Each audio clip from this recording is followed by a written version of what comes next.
Bonjour à tous pour cette formation. Donc aujourd'hui on parlera de la modélisation squelette et je m'appuierai sur un réducteur à roue et vis sans fin. Donc cette formation sera faite en deux parties. Une première partie pour la création du squelette et une deuxième partie pour la partie vraiment assemblage. Donc moi je me présente, Monsieur Guillaume Le Petit, donc je suis formateur expert au sein de Avenao. Donc on va commencer par un sommaire. Donc on va d'abord voir définir qu'est-ce qu'est la modélisation squelette sur SolidWorks. On verra ensuite donc la partie 1 qui correspondra à créer le squelette. Donc on commencera par la définition de toutes les variables. On poursuivra après avec la création du squelette. On poursuivra avec le lien des variables au niveau des codes qu'on aura utilisés dans les esquisses. Donc ça sera pour la partie 1. Et il y aura ensuite, dans une deuxième partie, une deuxième vidéo, en fait, la modélisation vraiment de l'assemblage à partir du squelette. Donc pour commencer, qu'est-ce que la modélisation squelette? Donc habituellement, ce terme en fait est plutôt utilisé en médecine, puisqu'effectivement, les os du corps humain correspondent en fait, enfin sont liés les uns aux autres, et c'est ce qui nous permet de former le squelette.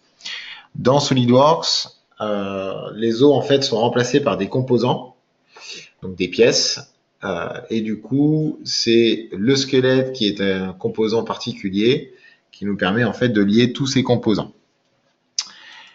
Avec cette méthode, l'avantage par rapport à une méthode de modélisation d'assemblage classique, c'est que on va pouvoir modifier uniquement le squelette et du coup ça modifiera directement l'ensemble. Donc là, dans notre cas, en fait, le réducteur entier sera modifié en fonction de ce qu'on a modifié au niveau du squelette.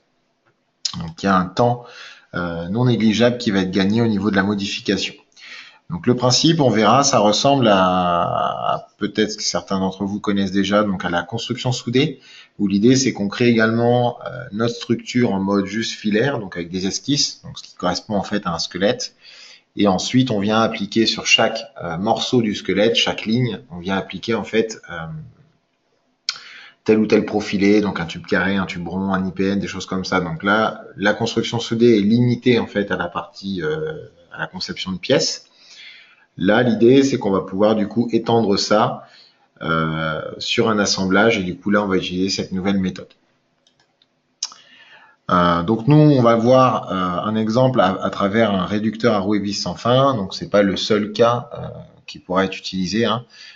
L'idée, c'est dès que vous avez une conception qui va être amenée à souvent être modifiée ou qui va devoir s'adapter selon des environnements, des éléments environnants, on pourra du coup trouver une utilité à cette méthode-là. Donc pour commencer, la partie de définition ici des variables. Donc ce qui est essentiel dans un premier temps, en fait, c'est d'abord de bien définir ce qui va vous permettre de piloter en fait votre conception. Donc c'est ce que j'appelle moi des données d'entrée. En gros, c'est tous les paramètres qui vont pouvoir varier d'un cas à l'autre. Donc il est important de bien définir ça dès le début. Donc dans le cas du réducteur, moi ce que j'ai défini en fait, c'est que j'ai défini qu'on allait pouvoir faire varier le diamètre d'entrée au niveau de l'arbre supérieur. Donc c'est ce que vous voyez en rouge sur l'image, d'accord? C'est ce diamètre-là qu'on peut avoir besoin de faire varier. Ensuite, on va pouvoir faire varier la longueur de ce petit, de cette partie cylindrique. On va ensuite faire varier la dimension des roulements en fait sur la partie donc inférieure, donc plutôt au niveau de la sortie du réducteur. Donc on va pouvoir faire varier le diamètre intérieur, le diamètre extérieur, la largeur également de ces roulements. Ensuite, on pourra faire varier la taille, le diamètre de la vis sans fin. Donc c'est ce qui permet de faire la liaison du coup et vraiment d'avoir justement la réduction en fait au niveau de la vitesse des deux arbres entre l'arbre d'entrée et l'arbre de sortie. Donc on pourra faire varier ce diamètre. On fera varier aussi l'arbre inférieur. Donc là l'idée c'est vraiment là où vient se connecter l'arbre de l'élément qui va être plutôt sur la sortie du coup du réducteur. Donc on pourra faire varier ça. On voudra aussi faire varier également les roulements supérieurs. Donc en termes de diamètre intérieur, diamètre extérieur et au niveau de la largeur, pardon. Et on pourra aussi faire varier le diamètre de la roue, donc qui vient du coup faire le lien avec la vis sans fin. Pareil, en faisant varier ce diamètre-là, c'est comme ça qu'on obtiendra le bon rapport entre la vitesse d'entrée et la vitesse de sortie au niveau de ce réducteur. Donc dans SolidWorks, l'idée ici est de créer en fait un fichier pièce qui sera du coup le squelette. Donc voilà le squelette que j'ai réalisé. Et donc directement quand on crée ce fichier, on va juste via outils ici équation venir renseigner toutes les variables dont je viens de vous dresser la liste. Et on va mettre par défaut une valeur qui sera une valeur de base, mais on pourra après à terme faire varier cette valeur. Donc là j'ai renseigné toutes les variables dont j'aurai besoin pour ce réducteur. Une fois donc à ce stade, votre fichier est toujours vierge, il n'y a rien qui est créé. On va venir voir comment on crée tout ça dans une seconde étape. Donc une fois que tout ça c'est fait, il y a dans l'étude de cas actuelle, ce que j'ai fait, c'est que j'ai ignoré certaines codes, enfin j'ai rendu certaines codes constantes. Alors peut-être dans la réalité, ça serait plutôt des codes qui seraient des variables. Mais pour pas avoir une liste de variables ici trop longue pour la formation, je me suis permis de mettre certaines cotes en mode constante, donc elles n'apparaissent pas dans ce tableau-là, et elles seront du coup juste stockées dans les différentes esquisses.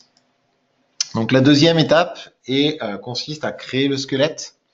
Donc le squelette peut être soit composé de géométries de référence qui nous serviront dans l'assemblage à placer les différentes pièces par rapport à ces références, soit des esquisses qui nous permettront plutôt ici de dimensionner les pièces qu'on utilisera dans l'assemblage. Donc dans notre cas ici, j'ai créé 5 esquisses 2D par rapport au plan de face. Chaque esquisse correspond en fait à une partie du réducteur. Donc on a en orange la roue, en gris ou noir on a l'axe inférieur, en violet on a les deux flasques de notre réducteur, en vert on aura du coup le carter, et en bleu ciel on aura les roulements. Donc tout ça en fait c'est une coupe en fait transversale du réducteur qu'on peut voir ici, et à chaque fois j'ai dessiné que la moitié puisqu'on va utiliser derrière des fonctions de révolution, donc du coup j'ai pas tout modélisé. Donc on a pour cette partie là dans SolidWorks ces esquisses qui sont ici. Donc voilà à quoi ça correspond. Donc j'ai créé une première esquisse ici où j'ai été donc dessiner deux axes, et j'ai dessiné ici mon rectangle qui correspond en fait à la roue en elle-même. Pour tout ce qui est cotation, j'y reviendrai dans un second temps. En tout cas, j'ai fait en sorte que l'esquisse au début soit totalement contrainte. J'ai ensuite créé en fonction de ça l'esquisse qui me permet de positionner les roulements. Donc les roulements sont positionnés par rapport à la roue, et avec effectivement ici aussi on voit des différents diamètres, différentes cotes, mais ça j'y reviendrai. Donc là il est important de choisir les codes qui vont pouvoir nous permettre d'être en lien après avec les différentes variables globales. L'esquisse du flasque, donc là j'ai dessiné en fait les deux contours au niveau des flasques. Bien sûr tout ça il faut l'imaginer en révolution pour que ça ait du sens.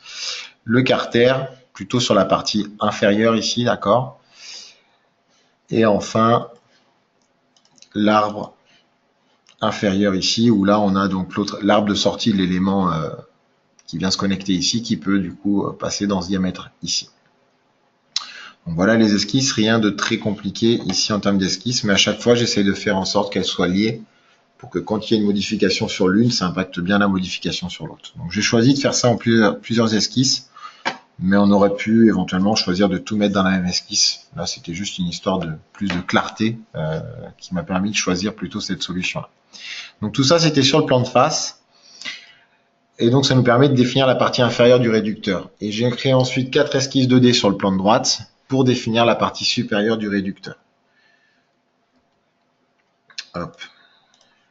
Donc là, c'est ce qu'on peut voir dans les esquisses suivantes. Hop, je vais cacher les premières pour pas que ça vienne polluer. Hop. Non. Pardon. Hop. Voilà. Donc là, pour la partie supérieure, donc je suis dans l'autre plan.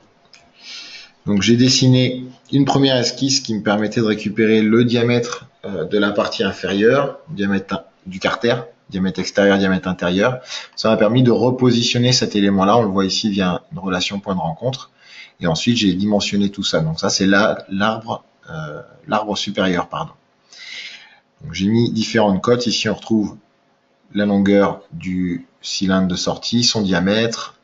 Ici, on a les différentes positions pour les roulements. Donc j'ai tout défini avec des choses vraiment classiques au niveau de l'esquisse et éventuellement de la symétrie, de la cotation, enfin rien de très particulier. Toutes les cotes qui sont nommées ici avec const correspondent en fait à des cotes que j'ai définies comme étant des constantes, ce que j'expliquais tout à l'heure. Donc voilà, après c'est un choix, on aurait pu rajouter tout ça en tant que variable, on aurait pu vraiment tout faire varier sans problème. Donc j'ai après créé l'esquisse pour les deux roulements, encore une fois, dans le même principe que tout à l'heure. J'ai créé après l'esquisse pour gérer le carter de la partie supérieure. Je me suis ensuite appuyé là-dessus pour créer le flasque, qui vient ici vraiment faire tout le tour. Donc, se raccorder sur le bout du roulement, se raccorder sur le bout du carter et se raccorder ici sur l'arbre. Tout ça, voilà, il y a des coïncidences qui font qu'on a des liens. De l'autre côté, on a un carter du coup fermé. Et donc voilà les esquisses que j'obtiens au final dans mon squelette. Donc ici, on n'est pas. Le but n'est pas de faire de la 3D ici, hein, juste de vraiment définir des contours, des accroches pour pouvoir après s'en servir par la suite. Donc la dernière étape correspond en fait à faire le lien entre les variables et les cotes. Donc là, on a créé des variables tout à l'heure. Là, on a créé des esquisses dans lesquelles j'avais des cotes. Le but, c'est que en changeant les variables, ça vienne piloter les différentes esquisses pour réussir à pas à chaque fois avoir à rééditer les esquisses et à perdre un temps assez important.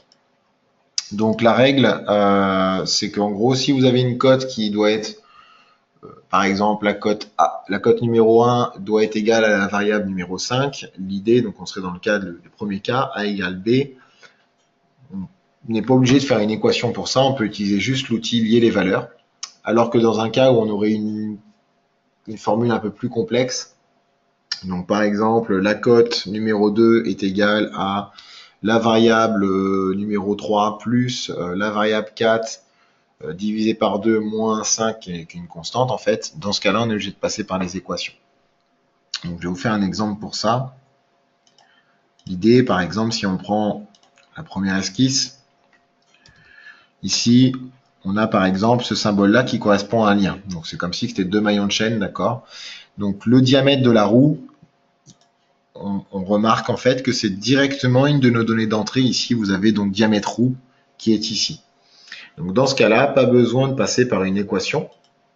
Tout ce que j'ai fait ici, c'est que j'avais la cote qui était comme ça dans l'esquisse. J'ai fait un clic droit dessus. J'ai cliqué ici sur lier les valeurs. Et dans ce petit menu déroulant, je vais retrouver en fait toutes les variables que j'ai créées au préalable dans le panneau équation. Et donc là, je vais juste reprendre des roues et ça me fait le lien vers cette variable globale. Du coup, maintenant, si je change la variable globale, ça changera forcément cette cote-là. Ici, par contre, on a par exemple une équation. Donc là, on le voit avec ce symbole-là. L'équation, ce que j'ai fait, c'est que j'ai juste double-cliqué sur la cote et là, j'ai mis mon équation en place. Donc, pour vous montrer, je vais enlever, je vais remettre une valeur quelconque. Hop, donc à la base, on était comme ça. Je viens ici, je tape égal. Ici, je peux aller rechercher mes variables globales. Donc là, c'était normalement, que je vous dise pas de bêtises. Hop, c'est ce qu'on a fait ici. Donc là, c'était le diamètre de la vis sans fin, enfin les 2/3 du diamètre de la vis sans fin. Donc là, pour le coup, hop, dans SolidWorks, on tape est égal à, on vient rechercher ici le diamètre de la roue, de la vis sans fin, pardon. Donc diamètre vis sans fin, ça c'est les variables que j'ai tapées, fois 2 divisé par 3. C'est comme ça que j'obtiens les 2/3. Donc je valide. J'ai bien le symbole équation qui se rajoute ici, et là je retrouve bien mon symbole après sur ma cote. Voilà comment on met une équation en place dans SolidWorks. Ok, donc on a créé cette première équation, tout le reste c'était vraiment du lien au niveau des variables. Je vais refaire un petit tour de chaque esquisse. Donc voilà ce qu'on a fait ici. Ici on a une équation également, c'est la fameuse équation ici. L'idée c'est d'aller rechercher le diamètre intérieur du roulement inférieur, qu'on divise par 2 et auquel on ajoute une certaine constante. Donc là, l'idée, c'est juste pour pouvoir, je vais sortir pour bien vous montrer. Hop. L'idée ici, c'est juste de pouvoir définir le diamètre qu'on a là par rapport à l'axe, donc sur la partie orange. Donc cette cote-là, en fait. Et du coup, j'ai recherché le diamètre qui est là, que je divise par 2, ce qui me permet d'avoir que ça. Et je rajoute la cote qui existe dans cette esquisse-là, là, dans l'autre esquisse, qui était ici une cote de 2. Et donc, ça me permet d'obtenir la position ici. Donc voilà l'équation qui a été mise en place. Pour cette équation-là, puisqu'on va dans différentes esquisses, ce qu'il faut surtout, c'est pas éditer une esquisse, mais on peut juste, comme ça, double-cliquer sur l'esquisse qui nous intéresse, prendre cette cote. Je vais vous le refaire pour bien vous montrer. Donc là, je reprends ma variable globale qui était le diamètre intérieur du roulement inférieur, plus, divisé par 2 pour avoir la cote plutôt en rayon, plus, et pour aller chercher la constante, là, je sais que la constante, elle est dans l'esquisse de l'arbre, donc l'arbre inférieur. En double-cliquant là, j'ai bien les codes qui apparaissent. Et donc là, je peux rajouter la variable, enfin la constante, pardon, la cote. Je valide. Mon équation est créée. Si je reviens dans mon esquisse rouge, j'ai bien l'équation qui est créée ici. Donc voilà les choses vraiment particulières qui ont été faites ici. Tout le reste, on peut le voir, en fait, c'est que des liens vers nos paramètres qui sont nos données d'entrée, en fait. Et quand c'est marqué const ici, enfin quand il n'y a pas de icône devant, c'est juste que la cote, elle est définie comme constante. On ne cherche pas à faire varier cette cote-là, tout simplement. Donc là, voilà, dans chaque esquisse, c'est ce qu'on a fait. On est venu. Là, on voit qu'il n'y a aucun lien qui a été fait. Tout est en constante ici. Mais ça aurait pu être lié hein, si on avait voulu vraiment aller un peu plus loin. Là aussi, c'est que de la constante.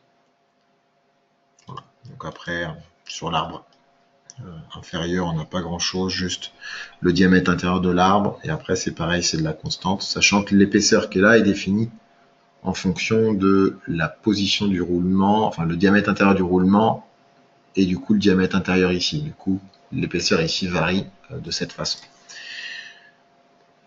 Voilà pour l'idée. Donc à chaque fois dans chaque esquisse, on cherche à juste pouvoir bien tout faire varier. Et ce qui ne varie pas, on le met avec une cote tout simplement sans forcément faire de lien. Donc on a fait ces deux équations. Ça c'est la deuxième équation que je vous ai montrée. Et voilà l'idée. Donc là le squelette, à cette étape-là, le squelette est terminé. L'idée dans la deuxième partie, en fait, bon, je ferai une autre vidéo pour ça. Dans la deuxième partie, on va reprendre ce squelette et on va l'intégrer dans un assemblage. Et à partir de là, chaque esquisse qu'on avait là, on va les réutiliser pour créer une première pièce, une deuxième pièce. Donc tout ce qui est en violet, ça fera deux flasques. Le vert, ça fera le carter. En bleu, on aura nos roulements. En orange, on aura la roue. Et en noir, on aura l'axe, par exemple. Mais voilà, en tout cas, l'idée, dans un premier temps, c'est de créer cette première pièce, qui est vraiment la pièce maîtresse pour la conception squelette. Et après, dans l'assemblage, on viendra juste créer des pièces en se liant, en faisant le lien avec toutes ces parties. Je vous remercie en tout cas. Si vous avez des questions, donc cette vidéo est à la fois visible sur YouTube et sur le guide 3D. Si vous avez des questions, vous pourrez donc sur le guide 3D passer par les commentaires en fait pour avoir plus d'infos sur la page de cette vidéo là. Et donc s'il y a besoin, je vous ferai un retour là-dessus sans problème. Merci à vous pour votre attention. À bientôt.